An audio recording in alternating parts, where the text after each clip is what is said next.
Welcome to Politics Done Right. I am your host, Egberto Willies. This is a progressive program that will take the mystery out of politics. This is the program that will encourage you to make sure government becomes we the people. Whether you are liberal, progressive, conservative, or otherwise, you get to air your point of view. We are an independent media outlet that, unlike mainstream media beholden to corporations, we only owe allegiance to you. Remember, you can also send me a tweet at EGBERTOWILLIES. That is at Egberto Willies. Let us engage. It is Politics Done Right. Well, folks, welcome to one more edition of Politics Done Right. I'm Egberto Willies, your host. Thank you so kindly for being a part of the show. We're going to have a great show for you today again. Today we have a great guest.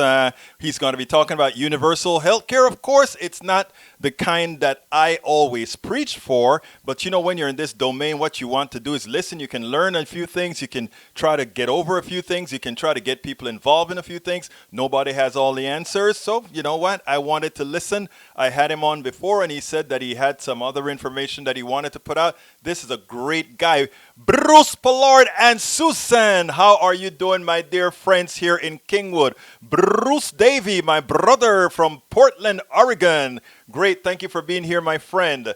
And let's see, I know I saw Michael Rudnin in the screen elsewhere. You know, that's our link provider, our researcher. Anyhow, folks, we're going to have a great show for you today. Before I get into the show, as far as what I want to do specifically, I want to play over something that I did yesterday because I cleaned it up a bit to take out some of the extraneous stuff. But I want this message to hit people, and I want people to feel empowered by this message. But before I get started, if you are just joining us, please remember to share. That is how we get Norman Reynolds. Welcome aboard, my brother. Listen, we need to get these things shared. We need to empower folks. So if you are on, share it. I mean, even if you don't want folks to know you're associated with that little pinko liberal or whatever, you just can say, hey, check this out. So please go ahead and share. We need to get the message out. We need to get the message out. We need to empower folks because folks think, especially now, that we are going into a depression. And make no mistake about it. Remember the show that we spoke about? The depression will not be televised. It won't be. Because even as we're in a depression, even if some of your families that you're going to see are doing pretty bad, or maybe you, nobody's going to show it on TV. Nobody's going to want that uprising. Nobody's going to see it. So I want you guys to get ready for what's going. Look, people talk about in the socialist countries or the communist countries or the pinko third world countries, the places that I'm originally from. Oh, we hide things from the population and the population doesn't know what's going on. Let me tell you, I've been in the United States for quite a few decades now.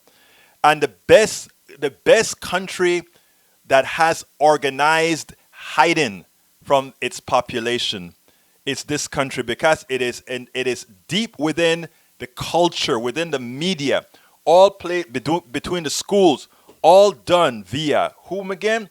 El Powell Manifesto. So folks, please do remember to share. We need you to share. Anyhow, the first video is going to be a little clip that I cleaned up and then we'll take it on the other side. Chuck Todd came on and started to talk about some stuff that Chris Christie was seeing. I guess I missed it when it happened last night or this morning. I want you guys to understand what's going on here. This is the battle that we ought to fight. We hear a lot about the right talking about the value and the sanctity of life. I want you to listen to this. We'll take it back on the other side. Let me ask you a larger philosophical question. Former New Jersey Governor Chris Christie seemed to imply yesterday in an interview that maybe we as Americans, we're going to have to get used to death for a while. We have to stand up for the American way of life. Of course, everybody wants to save every life they can. But the question is, towards what end ultimately? Are there ways that we can thread the middle here to allow that there are going to be deaths, and they're going to be deaths no matter what? And if we can do things to keep people in the mode of wearing masks, of wearing gloves, of distancing where appropriate, we've got to let some of these folks get back to work, because if we don't, We're going to destroy the American way of life in these families, and it will be years and years before we can recover. Is that where we're headed? We just have to get used to a higher death toll for a while? I don't know what Governor Christie's thinking when he says that. Reminds me of some of what we heard from the Lieutenant Governor of Texas, seeming to almost explain away that people are going to die and treating that like a cost of doing business. I think that's unconscionable. We need to save every life we can save, and that's an American value, and that's what all the people are being celebrated. The healthcare workers, the paramedics, the EMTs, they're being celebrated because they went out and saved lives no matter what. So I think the national goal should be to have the strongest possible healthcare system, to actually address the disparities that have been laid bare and make our healthcare system better, more universal, to save every life. That is consistent with our values. It does not have to be inconsistent with an economic recovery. And I get very worried, Chuck, when I hear folks putting the almighty dollar on a pedestal above saving human life. I don't think that's consistent with what the vast majority of Americans believe. It is amazing how the right, they're selective when they're considering the value of life. Chris Christie was about to make a mistake. He said, we have to let some of these people go back to work. He was about to say, to save our economy, to save the American way of life, we're going to have to make some of these people die. That is what he was really about to say, and that was clear. Here's the thing. We can sit down there and start talking about, well, most people live, most people don't die. The problem is we don't know who dies. What does it say about a society when to save a particular economic system you are willing to have people die? That does not have to be. We don't have a system that is designed for people. In other words, we don't design people to fit an economic system. We define an economic system to fit people. I want you to get that in your heads, and please, brothers and sisters, understand the humanity in what I am saying here. You want to have an economic system designed with humanity in mind. In other words, after we decide what is the value of life, around that value of life, we build an economic system that fits that. You don't build an economic system that says X amount of people will survive. You don't build an economic system that transfers the wealth to the top, which is exactly what we're doing. Check this out. The first thing people ask is, how is that policy going to affect business? That's the wrong question. The question should always be, how is this policy going to affect humanity? And then, how do we adjust business to fit humanity? Now, I have a question for Mike Cisak. Mike Cisak says, when I ask everybody to share, Mike Cisak had a funny comment, right? I love Mike Cisak. Mike Cisak is my foreman brother from the Midwest. And one of the people that I'm also fighting very hard for with everything that I do, Mike Cisak. You know I love you, brother. Look, he says, the only reason I'd share this is to provide people a laugh at the insanity here. So I'm asking you, Mr. Cisak, brother Mike Cisak, please go ahead and share it to give those people who would think this is insanity a laugh. I bet a lot of them will think a bit more than it being just a laugh. And another thing, Mike Cisak, I love to have you here. I know I'm planting seeds in your mind. I know you think I'm not. But you stay here and you stay with us because you loved here and we want to continue hanging out with you. Because, we're going to get you in the long run. Anyhow, folks, before I forget, this morning I interviewed Representative Elijah Cummings' wife. Elijah Cummings was the chairman of the Judiciary Committee. He was really one of the powerhouses in Congress. Well, his wife is now running for MD7 in Maryland, and I interviewed her this morning. All of our subscribers will get a chance to see that before we air it. I think we're going to air it early next week, or I don't know, maybe I'm not sure when we're going to air it live, but anyone who wants that sneak preview, if you're a member, that's sort of an enticement, right? All our subscribers can get first dibs at all those kind of things, trying to find a way to increase the subscriber base. So if you're interested in listening to Elijah Cummings, Representative Elijah, the late Representative Elijah Cummings' wife interview, solid interview. The woman was on fire. Just check it out. Anyhow, Steve Schmidt. Anybody remember who Steve Schmidt is? He used to be, I think, one of the writers and Republican agents for Bush and Cheney. Well, he turned on the Republican Party. I won't call him a Democrat, but he turned on the Republican Party. And he's one of the biggest critics of Donald Trump. And I'd like my conservative viewers right now to listen to this. Brother Cisak, Brother Ledo, and all of you guys that are out here that are my regulars. And by the way, bring me some more conservatives in here into the room. We like speaking to everybody. But this guy is probably qualitative, the best critic of Donald Trump on factual bases. So let's go ahead and take a listen to that, and then we'll take it on the other side. Steve Smith for a long time has been really hitting Donald Trump pretty hard, but today beat them all. He appeared on the 11th hour, and my God, I went ahead and fused 3 of his responses into one because they perfect fit sequentially. Check this out. He defined the president perfectly. His leadership has been profoundly deficient.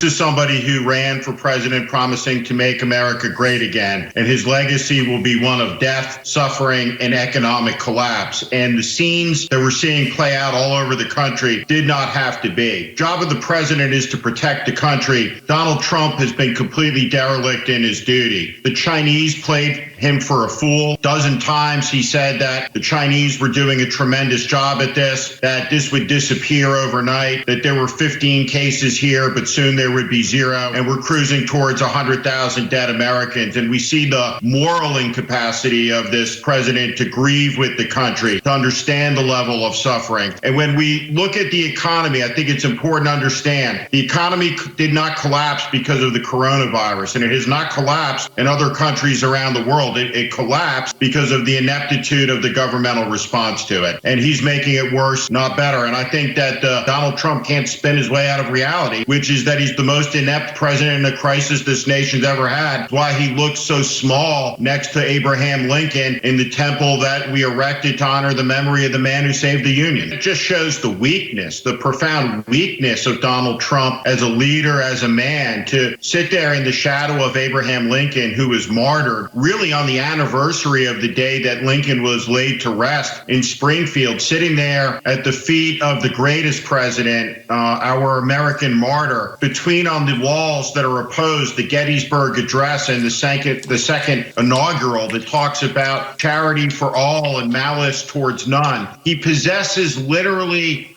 every quality that Lincoln stood opposed to. The qualities of Lincoln's greatness, literally, Donald Trump shares none of them. He has a lack of empathy, a lack of humility, a lack of vision, a lack of competence. He's been the worst president in the history of the country facing a crisis. Ironically, the worst president until now was the man who preceded Abraham Lincoln, the 15th President Buchanan. I guess he's smiling up there looking down, gratified he's not the worst president in American history anymore. Nobody blames Donald Trump for there being a coronavirus, a novel coronavirus. I think what's fair to blame Donald Trump for is the lack of preparedness by the federal government, the lack of vital equipment, the lack of testing to this day. We have the president of the United States on a stage from the White House advising the American people to shoot up Lysol. It's an absurdity. These news conferences every day, we have a president of the United States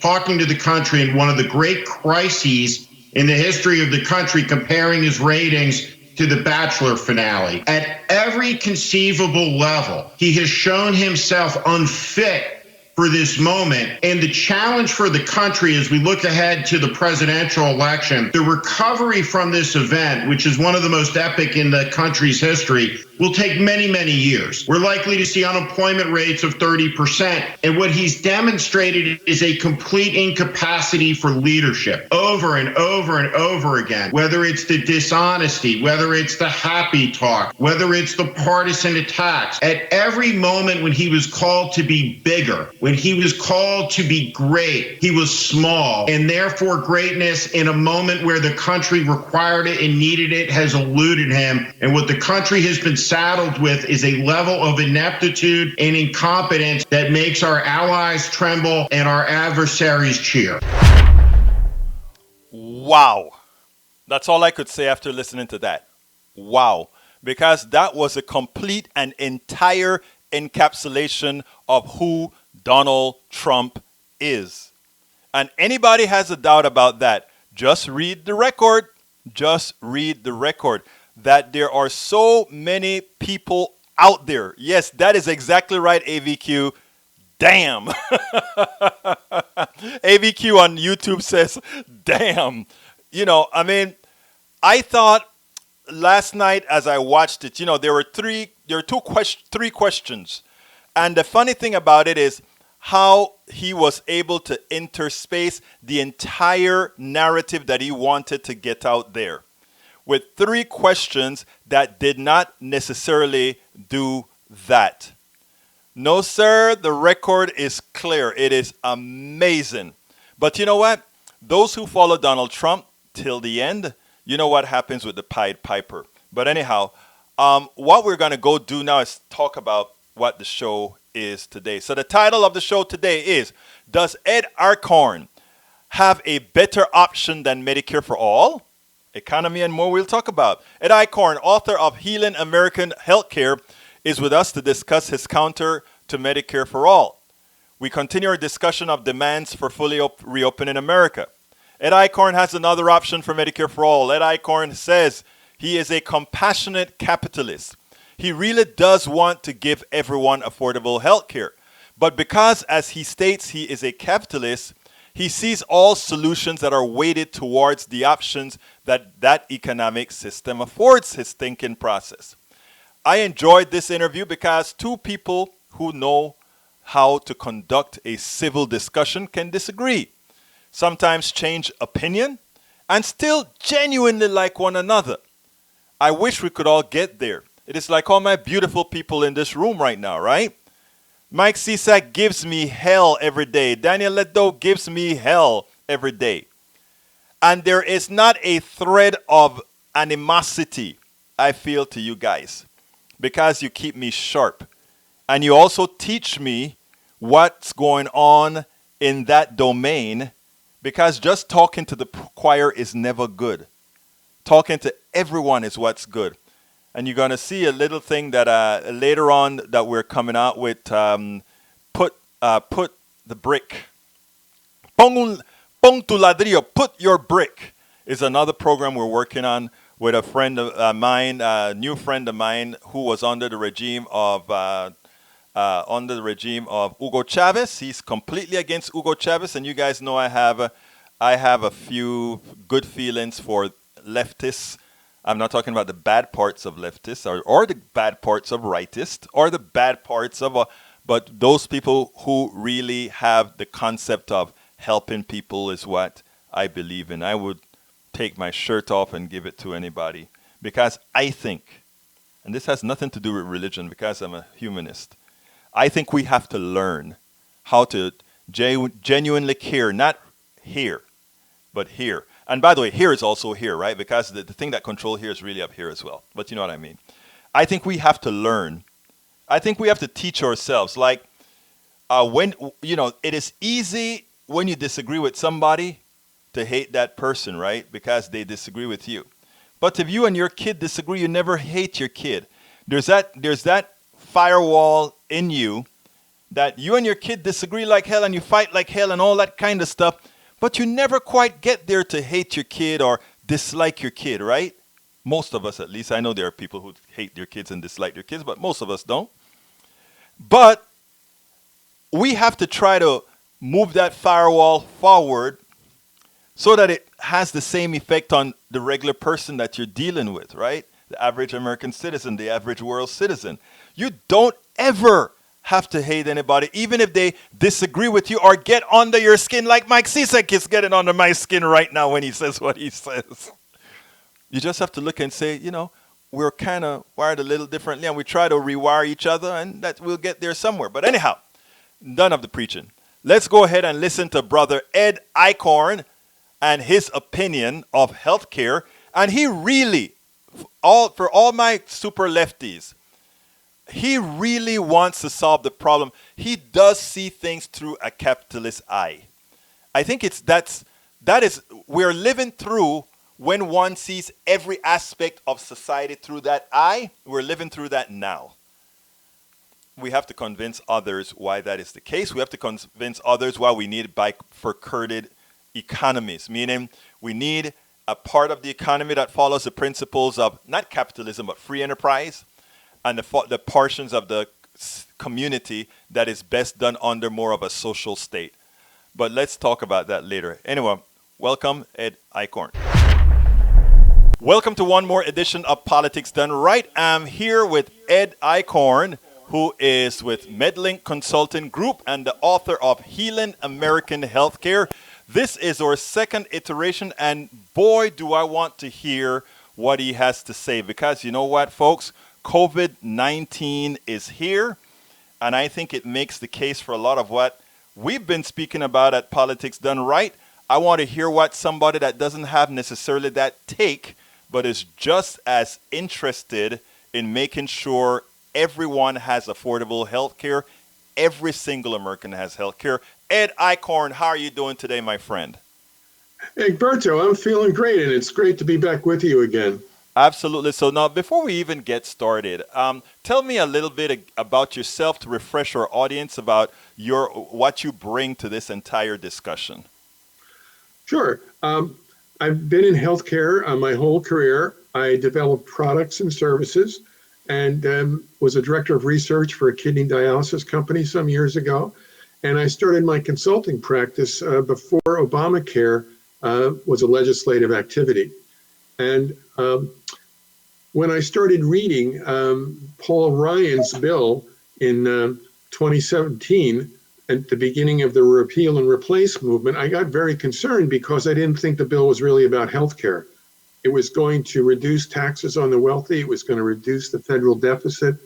It was going to reduce some benefits for Medicaid. It was going to make insurance less expensive for young, healthy Americans. And people over 60 would actually pay as much as 600 or 700% more for their insurance premiums. And the CBO reported that 4 or 5 years after that would have become law, about 20 million people would probably lose their insurance. So for me, this was a motivation. So my co-author, Dr. Mike Hutchinson, and I decided to do the research and write our book, Healing American Healthcare, a plan to provide coverage for everyone, but reduce the cost of healthcare by about $1 trillion a year in our society. And with the coming pandemic that we are now in, we started thinking about the dynamics of health insurance in the next Congress. Because as you remember, in the election for 2018, healthcare was the #1 issue at that time. And we are very strong supporters of universal healthcare, but we, as we reported in our book, we think we must build on the system we have and change the cost structure and still provide care for everyone. And we think our plan would be more attractive post-pandemic because, as you know, the United States government will probably spend between $6 and $7 trillion between now and the end of the fiscal year to help individuals, to prop up businesses. I mean, the Fed, I believe, just committed to about $2 trillion in loan guarantees for companies. It's been reported that the deficit this year is going to exceed $4 trillion, which is the largest deficit since World War II. And the gross domestic product is going to shrink by between 6 and 8% for the fiscal year that ends in September. So we have cross purposes here. The American people, we all want universal health care. This makes the most sense for our future and to take care of future epidemics so that people can have direct access to care. But my concern is, how does the government afford programs that will cost more federal and state dollars at a time when we have run up an enormous amount of additional debt? So we believe a program that would reduce cost in our society, but would provide coverage for everyone is a better path at this time to get to universal health care. Today, when you compare us with the Organization for Economic and Cooperative Development of the UN, there are 36 nations, I believe, in that. We're in the bottom in many categories, and especially in life expectancy. Our life expectancy average is 3 years less than the average of the other nations in that group, even though we spend more on healthcare than they do. So we think our plan would address these kinds of issues to allow healthcare to be the right for everyone that it should be, in a way that we could actually afford to have it occur, and to build on systems we have by changing the operating envelope of those systems. Okay, when I read your system here, first of all, I mean, I remember from past interviews with you, I don't think you were really on board with something like single payer or Medicare for all. And I look at this section where you have employers have three options: self-insurance, private insurance, or competitive public option. It seems to me like ultimately that will ultimately devolve into everyone choosing competitive public option. Uh, Yeah, I think that's possible. What I'm essentially allowing the insurance industry to do in the idea that I'm presenting here is to decide whether or not they can compete with a public option. And if they choose to compete with a public option and they provide a good service, they could retain some of their business. Today, 90% of the private insurance company business is with employers, and they're going to want to keep that business. So if we have a hard and fast competition that's 30% less expensive than their average cost, they have to figure out whether or not they want to compete. now, It's extremely possible that they won't.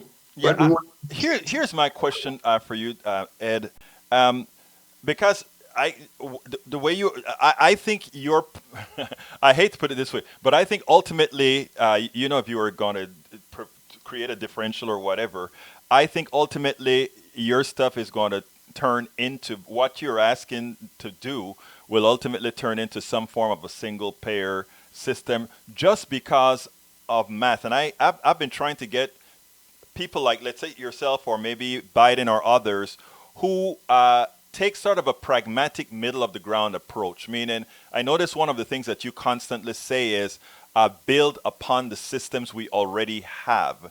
And I can understand that from the perspective of saying it is the least disruptive and likely easier to get through. I think that is what you're saying. But if I am understanding this proper, it tells me that you may not be anathema to a Medicare for all at all. well, I was opposed to some aspects of the way Medicare for All was proposed. The aspects of it that were discussed by the candidates during the primaries are very attractive. But when you read the bills, the way hospitals would be managed was not terribly attractive. And there was really, there may have been, but from our perspective, there wasn't much consideration of physician issues in that. And what we're saying is, let's deal with how we reduce the costs, some of which would be a part of that. In the Medicare for All approach, there is an increase in bureaucracy on the idea of how hospitals are managed.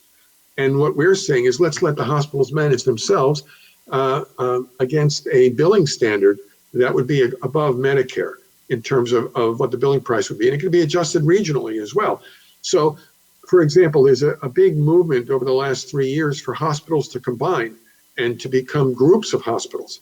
And there are two things they could do. They can lower their cost of operation, but they also have more leverage power with insurance companies.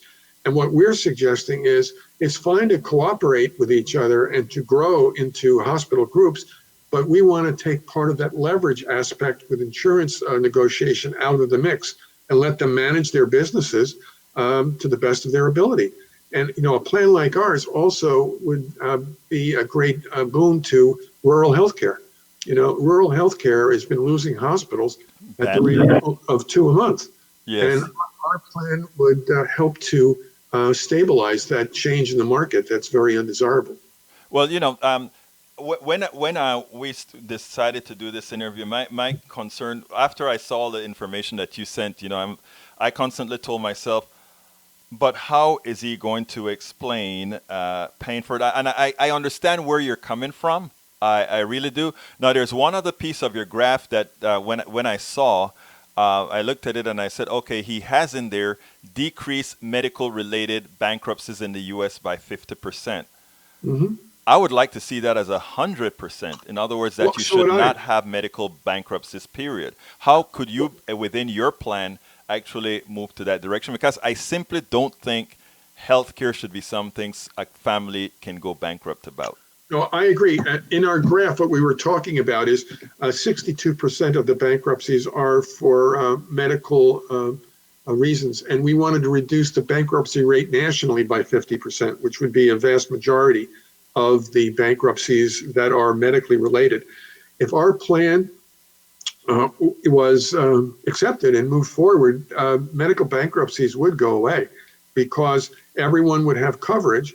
And there would be some deductibles as there are in Medicare, and we would be driving competition with insurance companies to compete with that, or for self-insurance plans to compete with that.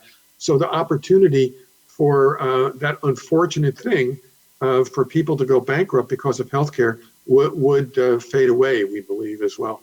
Okay, now we're looking at this. Oops, I'm getting feedback from you, I think. We are looking at this from 50,000 feet. Let's start bringing it down a little bit more now. So how, if we were to implement Ed Eichhorn's plan, where do we start? Well, I believe it requires an education of and a commitment for the Congress to embrace a plan like this. Because on one hand, most progressives want universal health care. And historically, on the right, people wanted to spend less on government. And in our plan, if all the employers have to provide health insurance, that would mean that a number of people who are currently on Medicaid but are fully employed would now get coverage through their employers. That would lower the cost of Medicaid substantially. We also see our plan as an extension of Obamacare, as Biden is proposing in his presidential election. Because in our plan, if everyone is going to get coverage through their insurance or through our public option, you don't need to have subsidies for people to pay for insurance based on their income, because it's going to be coming to them through their employment or through the public option. So I think there are a number of ways the government could reduce its expenditure level. I need to question something here. You Sure. said there won't be subsidies. How's that the case? I mean, if you're working for McDonald's and McDonald's is giving you insurance, more than likely you're not going to afford that insurance that let's say the manager would afford, right? If you're making $15 an hour or something like that. I think employers like McDonald's would embrace the public option, and the employee, very much like in the German plan, would be asked to pay a small percentage of their salary. It would probably be the total cost of insurance would be about 15% of their salary, and they'd have to pay up to 20% of the 15%. So we're talking about a very small fee, and a fee would grow based on income. It's based on your income. That's so how that they is work. that's a reverse subsidy, right? That could be considered a subsidy, right? Well, I don't think so, because of the way it's collected. The subsidy is done in a different way, and it comes out of the Medicaid budget. This isn't coming out of a government budget. This is, as the employee earns income, a small portion of their income would be their share of the insurance, just like it is in 60% of the companies around the country. Right. So I guess what I'm saying is still if you're a mom and pop store, right? You own a credit, you sell cards, and your employees make $10 an hour. God forbid, but $10 an hour. They will never pay their share of what their actual insurance costs would be. Is that correct? Well, if we were to do this and we were to roll this out, and a small business would certainly be a part of it, right, there would have to be an initial support structure for businesses to convert to this sort of insurance compensation. And, also for people who are Medicaid eligible today, there would still be coverage for them. But I think there would have to be a rollout program that would allow small business to embrace how healthcare would be paid for. And it would eventually, there would be, I believe, an inflationary component of this as the program rolled out, because costs of certain things would have to increase a little bit to cover the insurance, but it wouldn't be a lot of money. It would be relatively small, I believe. But again, my question again is, who is, you're saying there are no subsidies. So are you saying that that small company somehow is absorbing the entire policy? No, what I'm saying is, if you were to go to this sort of program in our country, you would have to have a support structure for the mom and pop and small business to convert to this. And there would be a government cost during the period of rollout, perhaps over a 5-year period, where small companies would be involved in learning how to deal with the insurance costs in their businesses over a long period of time. It wouldn't be, it's Thursday and we're going to start, and now you have to pay for insurance in that small business end of the economy. Yeah. That part I think would be a bit concerning for me because I don't think a small business, and again, I love the idea that everybody should have insurance. I just don't see how it is a component of certain small businesses. I know you talk about increased costs of, let's say, the goods and services that that particular company sells. But I mean, I think there are companies that are certainly so small that I am not sure. Again, I would have to see it in the paper. I think we would always have to have where, however you define subsidy, that people get subsidized somehow, that they will never be able to afford what insurance costs are. Well, clearly, whether it's the plan that we like or a different plan, there's not going to be a perfect plan. Right. And we're going to have to figure out how to deal with the things that are learned as we get more and more into the weeds of how to roll something out. But I think it is possible to do this in a way where the idea of subsidies are minimized. Certainly, there wouldn't be the pressure on the Medicaid system that we have now for the subsidies of low-income people. It wouldn't come out that way.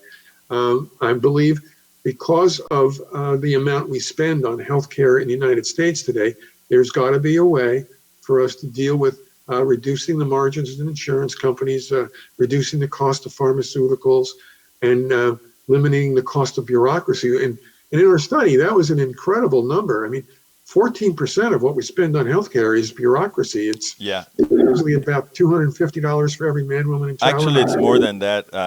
It's much more than 14%. It's more like, if you really put all the intrinsics, it's more like 20-something%. I mean, there's a lot of fiddling. And Obamacare restricted them to 18%. Previous to Obamacare, it used to be some companies was upwards of 30%. It's amazing what that's the medical loss ratio, and in Obamacare, it's 80%. And in some of the legislation that's been proposed, they want to increase that to 85%. Right. But that's not just bureaucracy. That's a number of things. That's marketing. That's intercompany. Don't you consider marketing bureaucracy?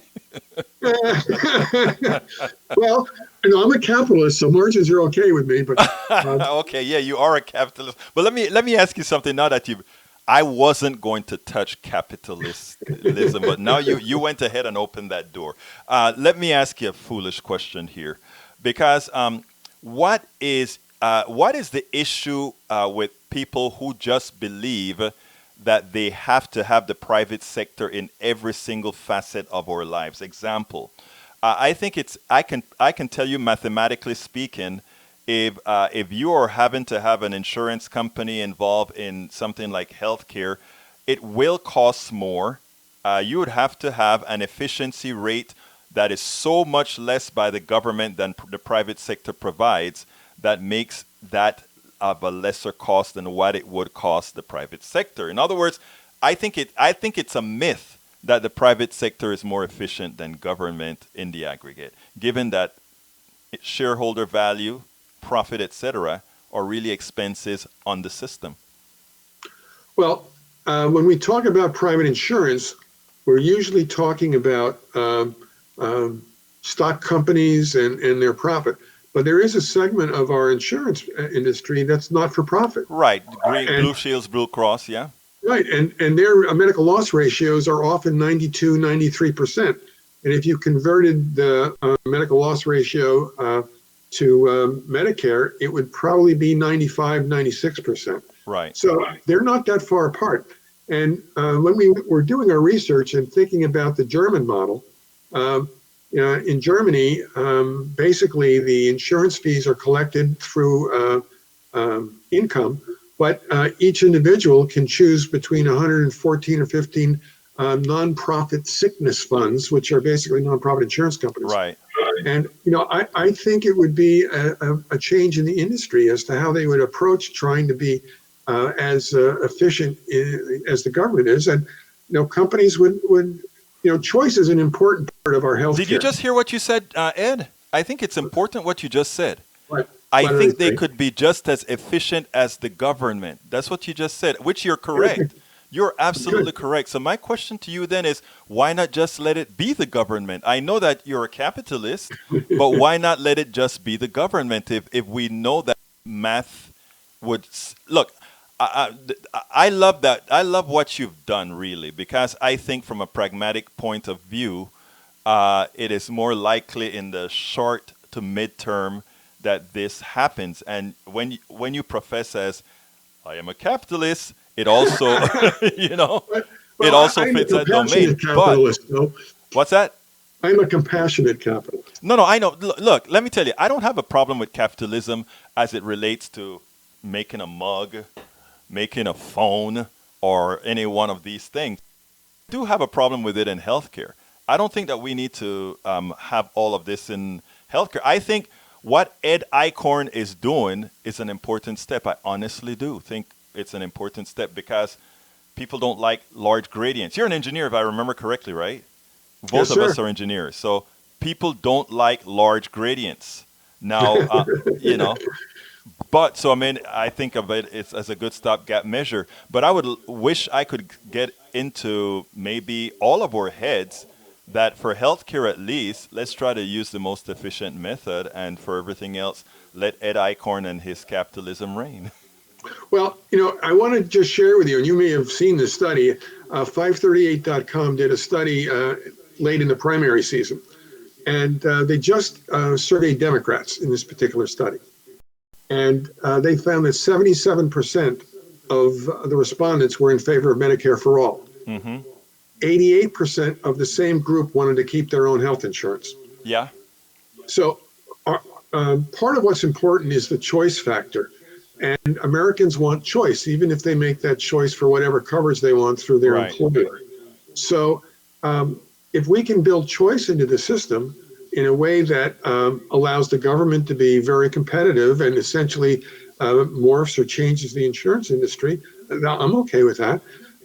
But part of what we think is important to begin with is employers need to be self-insured by private insurance or choose the public option. And we would be making a tremendous economic incentive for them to consider the public option for their employees. And, I think if you set up a system that allows for competition and creativity, you will get a better outcome. And the creativity may be in the public option, or it may be in the private option. I spent a lot of my career making medical devices and building medical services, and creativity in doing those things is really important to get to the right answer. And if we can keep that in the system, I'm sure it could be a government system, or it could be a private system, or a combination thereof. Yeah, well, Ed, let me tell you first of all, I haven't read your book. I've read pieces of your book when we did it the first time, and I was in fact very impressed with what you wrote within the constraints of capitalism, that is. And I think the amount of work that you put into this, I wish Washington would listen to it, because if those of us who are fighting like hell for Medicare for all are unsuccessful, the person that I would want to go to is Ed Eichhorn, because that is a plan. That would be my second choice of plan, because I actually believe it would morph into what we want, just at a slower pace.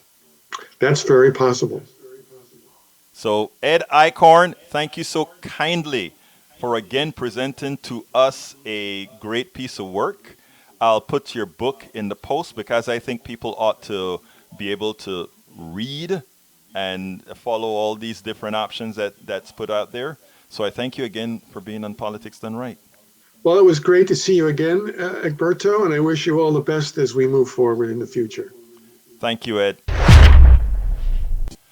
I really like Ed. There are a lot of people doing good things. People have different ideological swings, etc. But if you are one that sees that you want to do good for humanity, you're on my team. You're on my team. If anybody wants to call, I'll take call 646-716-5812. Again, that number is 646-716-5812 if you want to call. I got through just in time that I can actually talk to some of my brothers and sisters here on the chat. So let's go. Well, of course, I started earlier by saying, welcome aboard. Susan and Bruce are online. Bruce Davis, hi, brother, from Portland, Oregon. My brother, Bruce Davis. I hope you're still here, but thank you so kindly. Norman Reynolds, mi hermano del Caribe, y que está aprendiendo español también. I hope you understood that, Norman. You're taking Spanish. You got to learn that, brother. So, if you understood what I said, tell me in the chat room. All right, let's see. Michael Rudnin, let's see how these ideas compare. Medicare for All would save $450 billion annually while preventing 68,000 deaths. It's even deeper than that, Brother Rudnin. Also, it means everybody. It costs less and everybody is insured. And the reason it costs less is simple. This thing that we learned in school, what was it called again? Oh, I forgot. Math.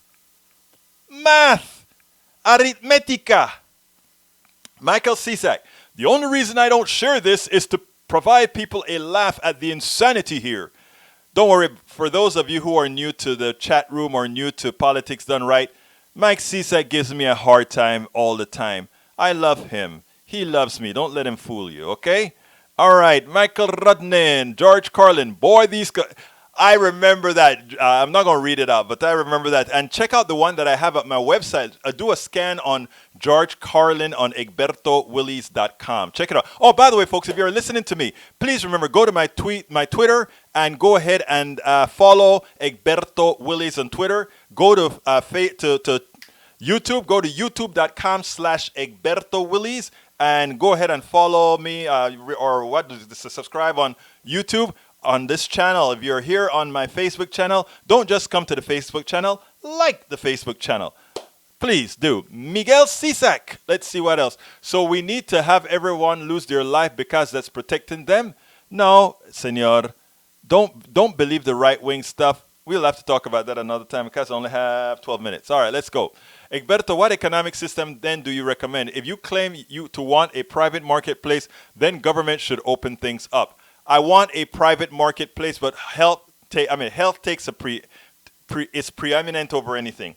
Mike, listen. Listen to me and listen to me well. If you could never sneeze on me, and if other people who go to your place of business ultimately won't sneeze on me or transmit corona to me involuntarily, I would say laissez-faire, do as you please. But we're in a society that are closed in. And by me looking at your you have the right to be irresponsible. You have that right to be irresponsible. I also have the right to be responsible. In a society where we all pay taxes, we come to agreements. And that agreement is, for now, shut the darn thing down, because I don't want you killing me, whether voluntarily or involuntarily. So that's the reason why, sir. Okay, Michael Rudnin, President Trump ran for president of the United States on two propositions. I alone can fix it, which he proved false. And I'm going to make America great again. He made America a fool again. All right? Heavy Q. Damn. Michael Cesar, the record contradicts Steve's opinion. No, sir. We are approaching 100,000 people dead. We're at 73,000 people dead so far. That would not have happened if the president had taken things seriously. Not about shutting down China. That was minimal. Tracing, contact tracing, isolating in every time somebody came up with it. If he had done his job, instead of being scared that the Wall Street would crash, Americans would not have the death toll that we have. Our president, failed. He failed miserably, and that one cannot see that this is a guy lacking not only of intellect, but lacking of a soul, lacking of care for even you, Mr. Cisak. Do you really think he cares about your farm? Think about how the Farm Bill was written, Mr. Cisak. I am trying to save your butt on your farm, sir. Okay, my brother CSEC, let's go to Daniel Gohin. We need to open up this country up now, and we cannot sit quietly and wait for the government to open things up. We have to demand to open the country back up again. Okay, Daniel. So, well, what do you intend to do if those of us who demand that you not infect us, prevent you from infecting us, blow the stuff up? I don't think so. Okay, politics done right with Egberto. Daniel going, we will talk after Ed. Oh, that's me talking to you. Ha! All right. Michael, from last December before the pandemic, according to the research, U.S. life expectancy declined for 3 consecutive years. Yes, and you know what is funny about it? And I shouldn't say funny. It's sad. Because there was a time in this country where it was the people who were considered the underclass that all this decline and the misery was happening to. But it's changing. And I spoke about this several years ago, all before I was into full-time activism. I always said that our economic system eats and eats and eats and extracts. And only the chosen are built up, and then the guardians of the gate keep the rest, right? But it grows at such a pace that it starts to eat what I call its own. And I've been talking about uniting Appalachia, the ghettos, and the barrios for a long time. And the reason why, because these guys created separation so that they could screw everyone at large, but some always thought, at least I'm not them. But that is going away because they now have to come for you. And, nobody sits down and talk about this in the boardrooms. These are the people we're going to get now or whatever. It happens. The path is laid out, and it happens. Nobody have to go into a boardroom and have some kind of a talk about it. Scott Tillinsley, aren't criticisms of Medicare for all based on speculations about specifics it might be? A bill like H.R. 30, I have to remember that bill, 1384, would be subject to revision by committee. Thank you, Scott. You're absolutely right, my brother. Bruce, that will be interesting reading. The criteria of developed countries might have something to do with that. It's a wicked statistic to derive. Yes. Let's see. PNHP. I actually interviewed the president of PNHP about 4 or 5 years ago, Michael. That's a great organization of doctors who want to make change. Rose Williams says, replying to Daniel, based on what? Norman Reynolds, why is insurance hooked to employment? It has historical reasons. When people couldn't get payment from companies, they made the deal, okay, since you're not going to pay me, at least insure me. It was a deal created from the devil or with the devil. It made no sense. It never, ever made sense that you put your health care in the hands of a corporation, because a corporation is temporary. Well, a lot of people in the olden days used to stay with a corporation forever. Now they don't, and now corporations don't even want to give you health care. So, Norman, you're hitting the nail on the head. You should not have your insurance attached to corporations. Lawrence Sims, welcome aboard, Lawrence. I don't know if I told you hi. Yep, unless the Supreme Court does away with it, Obamacare is not going away. And yeah, but they're crippling it. Look at what they did. They took out the individual mandate. The individual mandate put that thing at risk. Why? Even if it doesn't have a risk from the government, from the Supreme Court, it has risk from just its financing. Because if people don't buy insurance and there's no penalty to recover some of that, it means it costs everybody else more. Rumor has it that it's going up 40% in November. Why? Coronavirus. That is why we need to have a new paradigm. And let's see. No, I'm not going to have time to talk about the new paradigm. Maybe I'll have a show completely on new paradigm. Replying to Norman Reynolds, 160 million Americans get their health care from employer. Terrible, terrible, terrible. Rose Williams, the attachment to employment is one of the worst aspects of our current system. Clap, clap, clap, Rose Williams. As usual, you show your ingenuity. Norman, that goes back to FDR. Yes, thank you for telling them, CSAC. Wage and price control, World War II control inflation due to so employers paid for health insurance of employees. Yes, that's true. That's true. Let's see. Huge corporations basically can hold their employees hostage.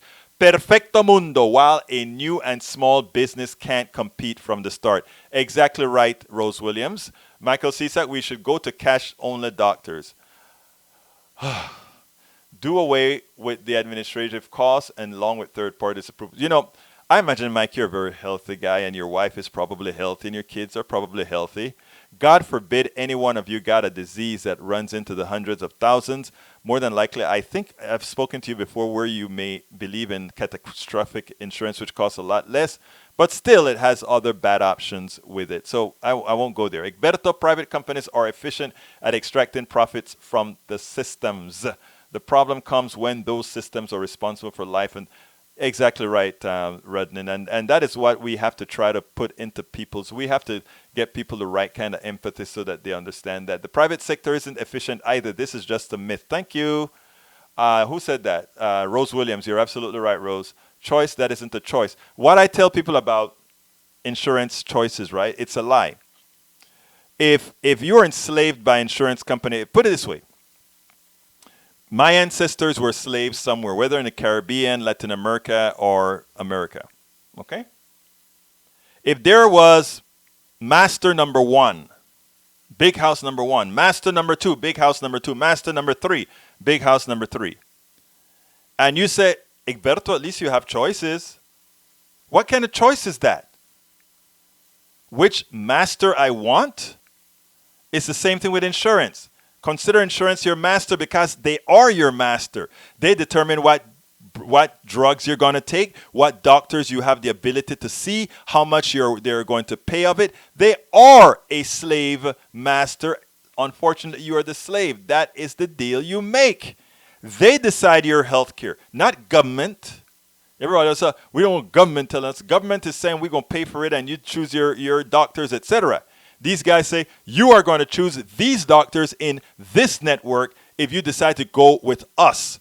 So if you go with this master, you get this. If you go with that master, you get that. Al Road, welcome aboard, Al Road. Americans don't want a private insurance system that doesn't care about people and extracts wealth, leaving people homeless, unemployed. Love you, Al Road. You're absolutely perfecto mundo correct. CSAC, your personal experience isn't a measure of a larger system. But, CSAC hasn't seen anything yet. One of these days, he will. And when he does, he will be back with us. He will be back clamoring for what we are requesting, what we are asking for. CSAC is not a bad guy at all. I don't want people to go back, and nobody in this room are bad. We just have to try to work with them. When I worked in industry, I was shocked by all the waste and craziness. When I was younger, I used to work for a number of, I'm running out of time. Let me do one real quick one. Life expectancy number is not entirely a fault of our healthcare system. That's true. It's also a part of personal behavior. But again, which personal behavior do you want to hit up on and which one do you want to forgive? We're all in this together. Rose Williams, let's see. Let me go to somebody I haven't gotten to, Michael Rudnin.